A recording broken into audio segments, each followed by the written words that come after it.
Hi guys, hello Pisces. Welcome dito sa aking channel, Kapalaran 888. Welcome Pisces. Alamin natin kung anong messages, vibration, gabay energy para sa lahat ng Pisces.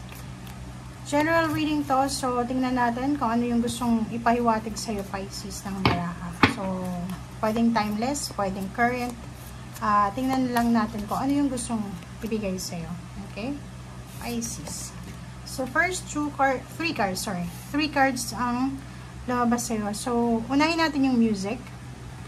Sinasabi Pisces na yung musika ay napaka-importante nito sa buhay mo. In times of sadness, happiness, celebration, ang musika ang posibleng makatulong sa'yo. Okay? Makakatulong sa'yo. So, napaka-importante nito sa buhay mo. Next is new beginnings. Nakikita ko dito Pisces yung new beginnings is parang maraming magsisimula sa buhay mo. Nakikita ko yung siguro few days ago or few weeks ago, may na-realize ka sa buhay mo na hindi pa huli yung lahat para makapagsimula.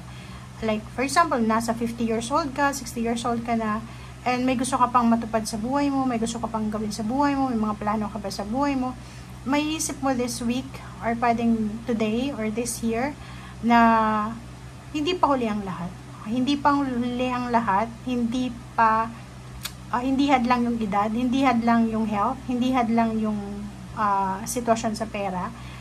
Sinasabi sa'yo dito na expect new beginnings, or kung talagang gusto mo magsimulang magbago or magsimulang magkaroon ng pagbabago sa buhay, gawin mo siya as soon as possible habang malakas ka pa. Okay, next is nurturing Gaia. Mother Gaia is like Mama Mary. So, sinasabi sa'yo dito na from Mother Mary, sinasabi sa'yo Pisces na take care of your body. Okay, so nurturing, simulan natin from head to toe. Okay, sa ulo, sa utak, sa mindset, sa emotion. Sinasabi na isipin lang natin yung positive. Stay away from toxic, negative, from rubbish thoughts, parang ganon. And sa emotion, ganun din. Umiwas ka sa mga sama ng loob, sa stress, or umiwas ka sa mga taong pwedeng magdala niyan sa'yo. Sa social media accounts, i-unfollow mo, i-delete mo, i-unfriend mo yung mga taong nagkukos sa'yo, nagtitrigger ng emotion mo. May ganun diba? Halimbawa, everyday yung mga post nila ay sobrang toxic, negative, ganyan, ganito.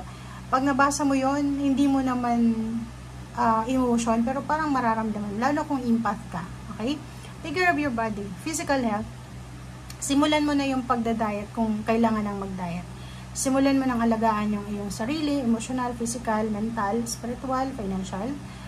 Simulan mo na yung mga lifestyle change or kung ano pa man yan na kailangan na alagaan sa buhay mo. So, alagaan mo yung isip mo, yung puso mo. Maganda lang yung dapat ipasok natin, okay? So, yun. Okay. Pisces.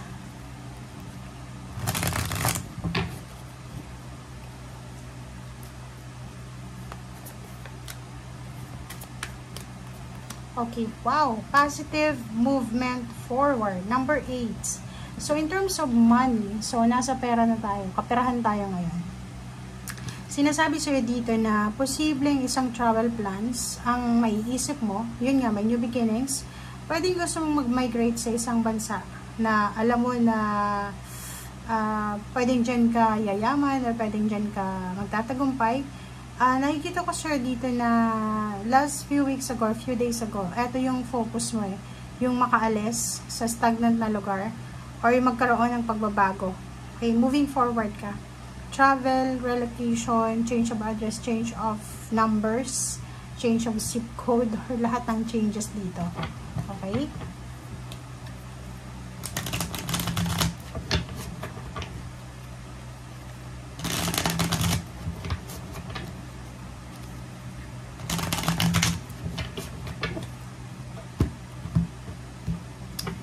Okay, Pisces.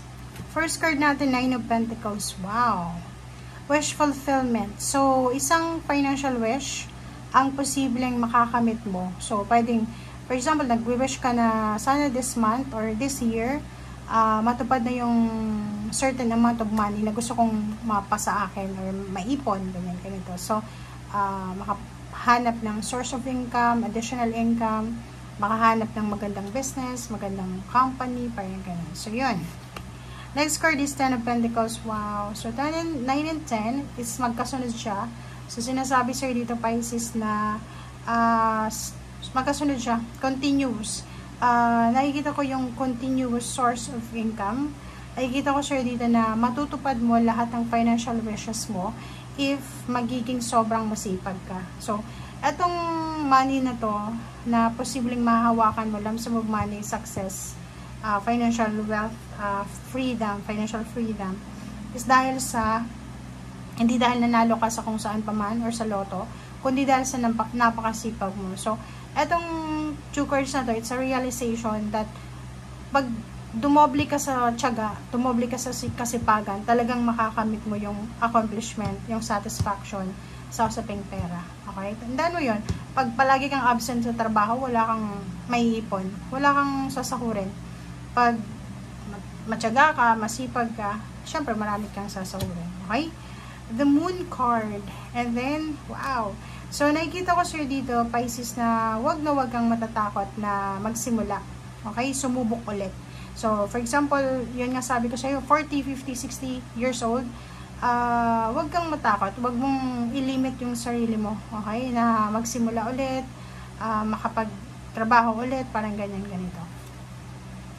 Two of Swords, yun, diba? So, sinasabi sa'yo, wag kang mawawala ng pag-asa, or wag mong ililimit yung sarili mo, okay? So, yan. Next card natin is 6 of Pentacles. Ay, kita ko yung, yung balance, in terms of money, yung flow ng money dito. Maganda kasi makakatanggap ka ng pera, may generous na mga tao, yung universe ay generous para i-provide sa yung mga needs mo. Tapos ikaw ganun din, ibabalik mo siya sa ibang tao. Magiging sobrang generous ka, pwedeng makakatanggap ka ng gift, magbibigay ka ng gift, makakatanggap ka ng gift, parang ganun. Sobrang balance, sobrang ganda. Okay? 3 of Wands. So, if you're waiting for something, success, prosperity, abundance, magliliwanag na yung pathway mo. So, may mga chances sa buhay natin. May mga pagkakataon, di ba, na minsan, ang dilim ng paligid natin.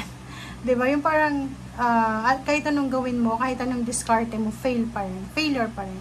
But, eto, na 3 of Wands, sinasabi na, after the rain, after the darkness, may liwanag na. So, maraming solusyon, answers, awakening, liwanag, na posibleng makikita ka. Okay? So, ano man itong gusto mong ipaglaban, relationship, career, sinasabi sa'yo dito na nasa tamang direksyon ka. Okay? Nasa tamang direksyon, gawin mo lahat ng mga bagay-bagay na gusto mong gawin sa buhay. Okay? Ace of Swords, ang daming information dito diba? So, nakikita ko yung maraming tao na naka-follow sa'yo, maraming tao yung umahanga sa'yo, or maraming tao yung iniidolo ka, or maraming tao yung parang, ikaw yung ikaw yung tinitingnan nila as model, as role model. Yung parang kapamilya, ikaw yung nanay, ikaw yung tatay, ikaw yung kapatid, lahat sila nakatingin sa'yo. Parang gusto nilang gayahin si Pisces, ganyan-ganito. Okay, Page of Swords. Nakikita ko sir dito na kailangan mong marinig to. Expect different, several, enormous, huge news starting now. So, nakikita ko sir dito na if you're waiting for development, yung positive movement forward, travel, or anything, may binibenta ka, may binibili ka, sinasabi sir dito na expect news or expect communication tungkol dyan. Okay? So, 8 of Pentacles, nakikita ko sir dito na napaka-busy mo, napaka-focus ka sa ginagawa mo, workaholic, sobrang workaholic ng Pisces na to, which is maganda, kasi yun nga yung sinasabi, sa pamamagitan ng pag-focus sa trabaho, sa pamamagitan ng sipag, tiyaga, ay makakamit mo yung mga financial wishes mo, makakamit mo yung mga goals mo sa buhay, and kung makikita mo dyan, sinasabi na okay, given, ibibigay na sa'yo ng universe yung mga financial success na yan kasi masipag ka. But make sure na alagaan mo yan. Diba? Halimbawa, yung pera na binibigay sa'yo, yung health na binibigay sa'yo, yung emotion, relationship, make sure na marunong tayong mag-alaga yan. Okay? Huwag nating pababayaan na mawala yan mauwi lang sa wala yung mga sacrifices natin. Okay? Thank you guys. Bye!